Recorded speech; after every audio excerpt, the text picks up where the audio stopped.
Respected madam Geeta madam sir और प्राचार्य की अनुमति के साथ मैं आज इस विदाई के बेला में अब कुछ दो शब्द बोल रहा हूँ। जैसा कि आप लोग सभी जानते हैं कि हमारी मैडम बहुत ही कर्मठ मेहनती हैं और उसी पर दो लाइनें मैं बता रहा हूँ। उसे अपनी मेहनत पर इतना भरोसा था, उसे अपनी मेहनत पर इतना भरोसा था कि उसकी किस्मत को भी उससे ज्यादा भरोसा था। उसे अपनी मेहनत पर इतना भरोसा था कि उसकी किस्मत को भी खुद से ज्यादा उस पर भरोसा था।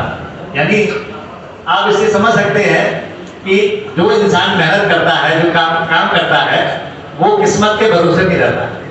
इसलिए हमारे जो हिंदू माइथोलॉजी है उसमें कर्म को भाग्य से ज्यादा बड़ा स्थान दिया गया है। तो ये तो मैडम की काबिलियत है कि वो कर्म पर विश्वास करती हैं हमेशा और कर्म से ही वो यहाँ पर पहुंची। जब मैं मैडम से पूछा था कि अब तो रिटायरमेंट नजदीक है, आपने प्रमोशन क्यों लिया? जनरली हम टीचरों के बीच में ये बात होती है कि फाइनेंशियली कोई लाभ नहीं होने वाला होता। इस समय मॉनिटरी एक पैसे का ही फायदा नहीं होता है। जिम्मेदारियों का जो वो है वो 3 गुना बढ़ जाता है। जो जिस कैपेसिटी हम काम कर रहे होते हैं वो कैपेसिटी में जो है हमारी आदत हो जाती है। पिछले 15 साल से 20 साल से उसमें हम काम कर रहे होते हैं, वो हमें रट सा जाता है जो है। और जब हम दूसरी प्रमोशन दूसरे उसको लेते हैं तो सब कुछ नया होता है। इवन इंडक्शन कोर्स में भी ऐसे बुला के बैठाया जाता है कि जैसे आप कुछ जानते नहीं है जो है उसे करिए। तो वो जनरली इस मुकाम में आकर LPR में आकर जनरली लोग इसे अवॉइड करते हैं प्रमोशन को। तो लेकिन ये मैडम की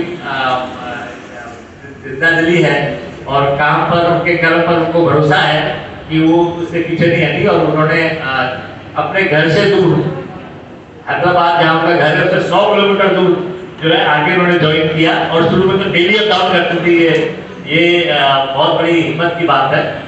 और मैं क्योंकि इसलिए जानता हूँ कि मैंने जब सर्विस ज्वाइन की थी, जब नया था, तब मेरा घर से 60 किलोमीटर दूर एक स्कूल था और वहाँ से मैं डेली अप डाउन करता था 60 किलोमीटर।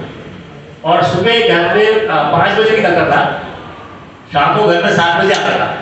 और उस समय में इतना थक जाता था पूरी तरह से कि मेरे को समझ में नहीं आता था कि छुट्टी इतनी अच्छी लगती थी मुझे कि कोई छुट्टी मिल जाए, बीच में कोई संडे आ जाए, कोई कुछ आ जाए। तो अब मैडम इस उम्र में डेली अप डाउन कर रही थी तो मुझे वाकई में लग रहा था कि she is not old, she is very young. इसको हम यंगेस्ट कह सकते हैं कि अपने विद्यालय की यंगेस्ट है, तो ज़्यादा उचित शब्द है। अभी आप देखिए, क्योंकि स्टूडेंट जो टीचर होता है ना, टीचर के लिए मैं हमेशा एक बात कहूँ, टीचर को क्यों अच्छा माना जाता है। टीचर शिक्षक जो है हमेशा ही, बच्चे भी यहाँ बैठे हुए हैं, तो शिक्षक हमेशा ही जो क्यों हमेशा प्रेज किया जाता है, शिक्षक की जो उपाधि है वो क्यों पसंद आती है। कारण क्या है कि हम वो कह सकते हैं फैक्ट्री है, स्कूल वो फैक्ट्री है और टीचर वो व्यक्ति है जो IAS PCS भी बनाता है। हम बनाते हैं IAS PCS, आर्मी ऑफिसर्स, ये सब हम बनाते हैं। और ये हमारा सौभाग्य है कि वो लोग हमको जब उस मुकाम पे आके हमसे मिलते हैं तो वो वाकई में हमारे लिए एक बड़े इज्जत की, बड़े प्रेज की बात होती है। क्योंकि वो जो गुमनामी के अंधेरों में खोए हुए थे, आपने उन्हें इंसान बना दिया। तो ये एक शिक्षक की काबिलियत है कि वो जब एक पढ़ के टीचर से निकल के हाथों से जो निकलता है तब वो किस प्रकार से वो उन बच्चों को आगे बनाता है, पढ़ाता है। क्योंकि मेरा मानना ये है, शिक्षक ही एक ऐसा व्यक्ति है, आप ये मानेंगे जितने शिक्षक बैठे हैं, शिक्षक ही वो व्यक्ति है जो अपने बच्चों के साथ साथ अपने स्टूडेंट को भी अपने से आगे बढ़ने की प्रेरणा देता है और आगे बढ़ता हुआ देखना चाहता है। जनरली समाज में जो है अपने बच्चे पे आगे सब रुक जाते हैं, हर चीज अपने बच्चे पे आगे रुक जाती है कि मेरा बच्चा ये बन जाए, वो बन जाए। लेकिन एक शिक्षक है जो अपने बच्चे के साथ साथ अपने स्टूडेंट को भी उसी जिंदा दिली से और उतनी जोश खरोश से जो है आगे बढ़ता हुआ देखना चाहता है। वो चाहता है कि आप IAS बने, PCS बने, आगे बढ़े और जो उनसे आगे निकल जाए। तो इसीलिए मैं हमेशा बच्चों से कहता हूँ कि माँ बाप के बाद या माँ बाप के साथ अगर किसी का स्थान है तो शिक्षक है। तो लेकिन कभी कभी क्या होता है कि हमारी स्थिति ऐसी हो जाती है बच्चों के बीच में, एक जोक का पार्ट जो बीच में कर रहा हूँ, सीरियस ना हो जाए, बहुत ज़्यादा विदाई का बहुत सीरियस, एक जोक बता रहा हूँ कि एक क्योंकि आजकल जो नया सिस्टम चला है ना कि आप एनवायरनमेंट के साथ जोड़िए बच्चों को। आप जो है क्लास में मत पढ़ाइए, बच्चों को लेके बाहर जाइए, आउटिंग कीजिए। नया कॉन्सेप्ट आया है जो है NEP में। तो इसी को लेकर एक फिजिक्स के साथ, माफ कीजिएगा सर फिजिक्स का जाना है थोड़ा सा, तो फिजिक्स के सर ने ही सुनाया था मुझे। तो वो कह रहे थे फिजिक्स के सर जो है उनको लेकर जो है बाहर चले गए और वो ग्रेविटी का रूल पढ़ा रहे थे, ग्रेविटी का नियम पढ़ा रहे थे। और उन्होंने कहा कि चलो पेड़ के नीचे लेके चलते हैं, सेब गिरा था न्यूटन के सिर पर उसी के हिसाब से हम जो है कुछ पढ़ाते हैं बच्चों को, प्रैक्टिकल करके दिखाते हैं बच्चों को। और वो आम के पेड़ के नीचे ले गए क्योंकि वहाँ सेब का पेड़ कहाँ होना है प्लेन पे, तो आम का पेड़ था। तो आम के पेड़ के नीचे बैठ गए और सोचे कि कुछ ना कुछ पेड़ से इस बीच पढ़ाते पढ़ाते गिरेगा तो मैं रियल प्रैक्टिकल कर दूंगा बच्चों को। तो वो पढ़ा रहे थे और सेब वो आम गिरने का नाम ही नहीं ले रहा था तो टीचर ने और अपनी बात खींचता जा रहा था न्यूटन के ये लॉ वो लॉ ये लॉ पढ़ाता जा रहा था। और बच्चे भी थोड़े से बोर हो गए। तो अचानक एकदम आम गिरा नीचे। तो देखा टीचर बोला, देखा ये आम कैसे गिरा? बच्चे बोले सर ये पक गया था इसलिए गिर गया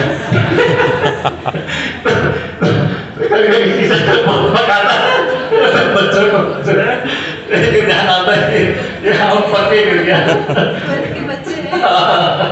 इसीलिए तो वही मैं कह रहा था क्योंकि अभी मैडम ने ये कहा था एक चलते चले एक विद्यालय में जब हम फेयरवेल दे रहे थे तो मैडम ने एक बात बोली थी कि आप पाएंगे कि सर का नेचर मेरे से बिल्कुल डिफरेंट है, बहुत डिफरेंट नेचर है। लेकिन पर मैं आपको बता दूं वाकई में वो आपको नेचर इसलिए लग रहा होगा कि मैंने नहीं देखा आज तक कोई पति घर में बोल पाता होगा तो उसका आपको लगा होगा कि वो चुप रहते हैं। टीचर बोलता है, टीचर तो बोलेगा ही बोलेगा, मैं हूँ मैं जाके मैं जितना मैं बोलता हूँ मैं कहूँगा मेरी भाई बहुत चुप रहती है, जितना मैं बोलता हूँ चुप रहेगी टीचर बहुत बोलता है। तो इसलिए शायद आपको लग रहा होगा, लेकिन अभी देखना सर बहुत बोलेंगे। अभी जब आपको नहीं आपको बुलाएंगे आपको सर को भी बुलाइएगा उनकी नौकरी के लिए। तो आई एक्सपेक्ट करेंगे कि आप सब खुल के बोलिएगा।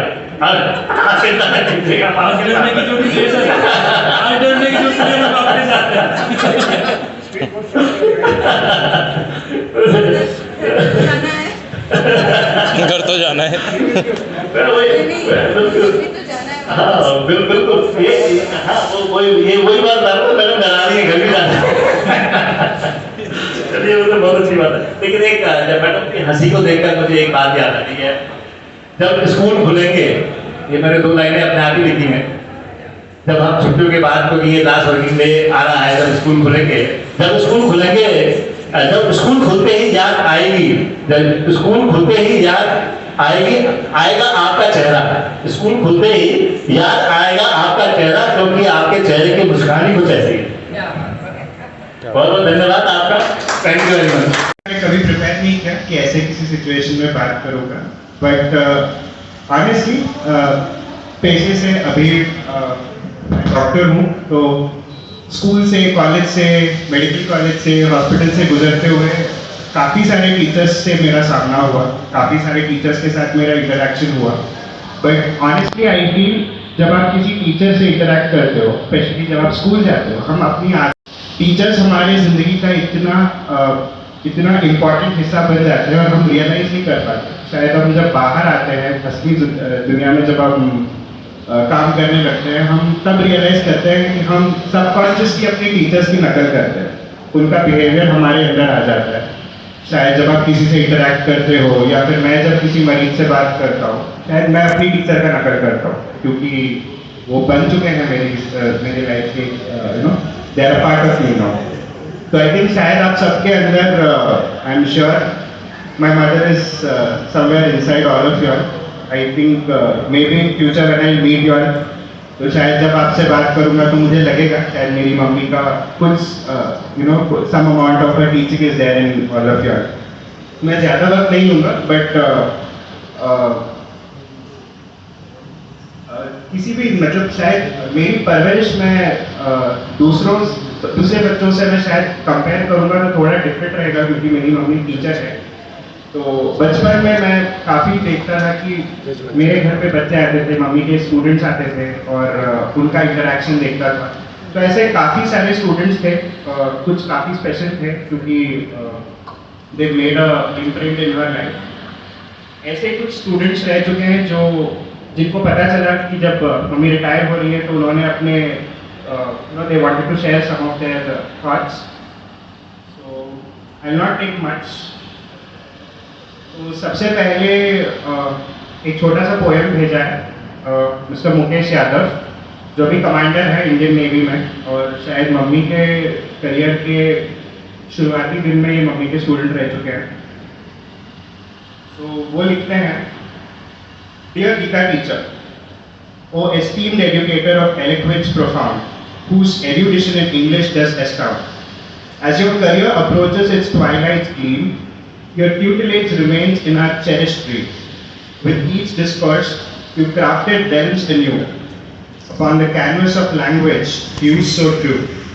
Your mentorship, a beacon in life's vast sea, in perpetuity your wisdom shall forever be.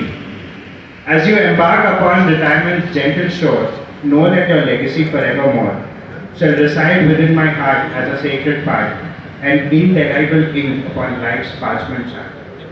In fond recollection, I shall often retrace the sanctum of your classroom's warm embrace, and the camaraderie in learning's noble grace that fostered growth within its sacred space. Thus, to you, dear Gita ma'am, with reverence untold, may your future days be adorned with gold. As you bid adieu to halls where minds grow, you impact like a sonnet shall eternally glow. Warm regards, Mukesh Yadav. There's another small poem.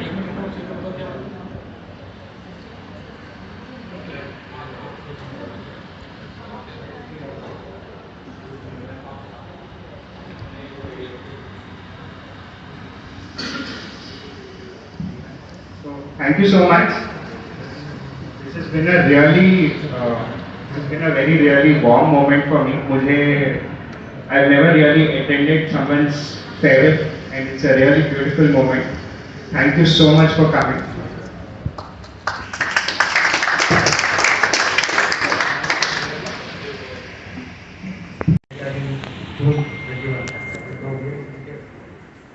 So in Brazil we used to say, retirement means receiving pension and inviting pension. After 1 month you will get Chinese pension. Thank you very much.